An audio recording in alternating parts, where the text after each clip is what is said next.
আজকে হিরো দরকার ভোজ খেতে যাই মুন্না এভাবে দাসাড়ি দিবে বলে কখনো ভাবতে পারিনি রে বাপ।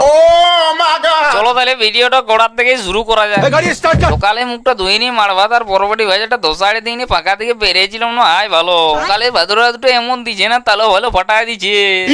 একটু বড় ঘরটায় ঢুকিয়ে চেঙ্গা বাড়া দিইনি আর খাঁচিয়ে ডেক বাজাতে লাগিয়ে গেলাম। তারপর একটু পরে রিঙ্কু সাইকেলটা নিয়ে পুরো বোকারে নিয়ে চরঙ্গি আছে দেখছি না এদিকে ভালো। আজকে পঞ্চায়েত 15টা দোকান খুলে দিয়েছে কে কে খাবে চলিয়ে আসো।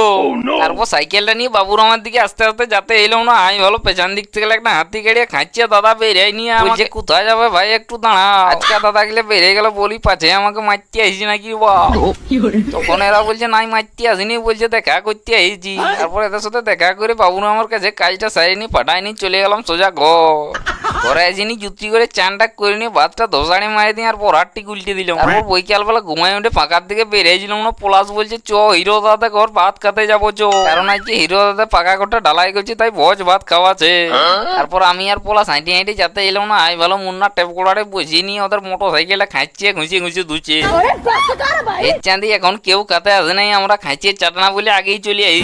তাই তখন তার দোকানটার মাচাটায় কিছুক্ষণ বসে বসে কত গিলা লোক আসতে দিলাম। তারপর সবাই লাইন নিয়ে বসে নিয়ে খাসি মাংস জল নিয়ে ভাতটা পুরো ধোসা আড়িয়ে মারি দিলাম। আর মুন্না পরে আসি এমন বসে বসে তাগলাতে লাগে গেছে না বসে বসে আমরা থকিয়ে গেলাম এখনো আর খাওয়া হচ্ছে না। তারপর অনেকক্ষণ বসার পর মুন্নার খাওয়া হয়ে যেতে সবাই পেট হাসতে হাসতে সোজা বেরিয়ে দিল মাঠে এসে দেখছি না আয় ভালো সারাদিন জল পড়েছে আর এখন মেঘটা দেখো পেটে জুতিয়ে দেখা আছে। তাই এখানে মাঠটায় বসে বসে ভিডিওটা শেষ করে দিলাম। এরকম চাংড়া বড় ভিডিও দেখতে হলে ফলো করো।